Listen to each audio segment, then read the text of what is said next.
Hello, I'm Alex Weisbrod, and today I'll be presenting on cold brew coffee. I hope that by the end of this, you'll walk away with some insight that you'll find useful in your daily lives.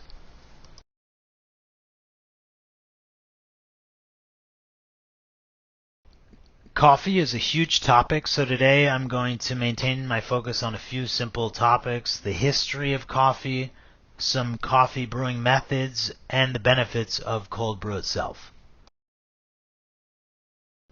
Before we get to cold brew, let's review coffee's history in under 3 minutes. In the 9th century in Ethiopia, a goat herder named Kaldi noticed that his goats were very energized after eating a certain berry. Kaldi told an abbot in a local monastery, who made a drink with the berries. The abbot felt more awake during evening prayer and told other monks. Eventually news spread to the Arabian Peninsula, where its cultivation and trade began. By the 16th century, coffee was being grown in Persia, Egypt, Syria, and Turkey.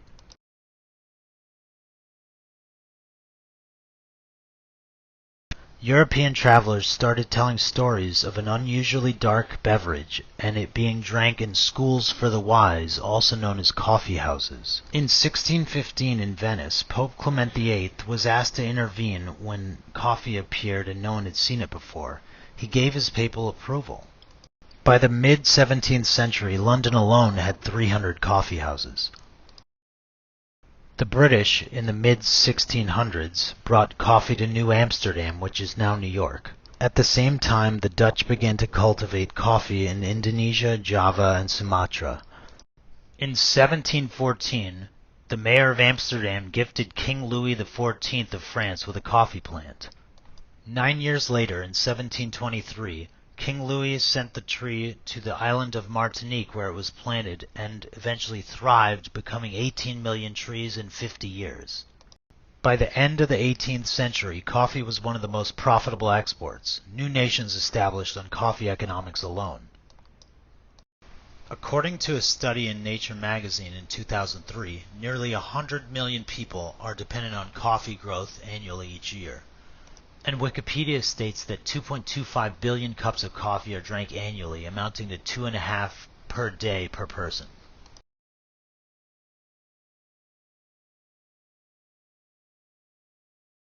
There are essentially 4 methods to brewing coffee: the drip method, French pressing, espresso brewing, and cold brewing.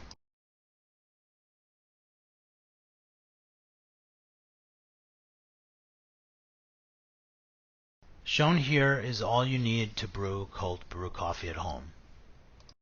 I have whole bean coffee beans, a cold brew pitcher, a cold brew coffee filter, and a bean grinder.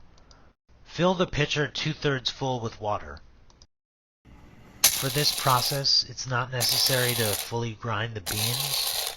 It's instructed to coarsely grind them, and that also helps not leave little particles once it does finish brewing. Next, fill the coffee filter with the newly ground beans and screw the lid on. Drop the coffee filter into the water pitcher and twist the lid until it's entirely shut.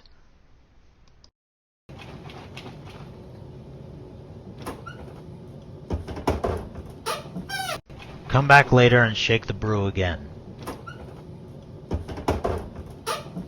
Now for the hardest part, wait. Cold brew needs to steep 12 to 36 hours. This batch I put in on a Friday night and I poured it on a Sunday morning. With a little patience and a little practice, you'll be a little barista in no time at all.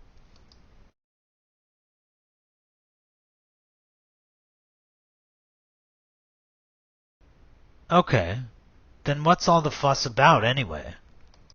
The first benefit of cold brew coffee is that you can enjoy it all year round. I mean, do you even want a hot coffee on a summer day anyway? Due to its long brew process, caffeine extraction is maximized from the coffee bean, and you'll get the best bang for your buck brewing cold brew. Most studies involving coffee are done with hot coffee. However, there have been recent findings to support that cold brew may support health benefits.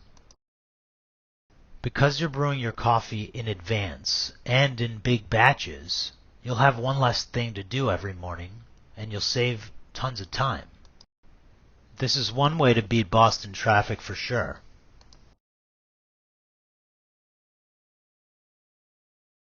Coffee drinking habits differ for so many adults, and each come with their own preferences and conditions.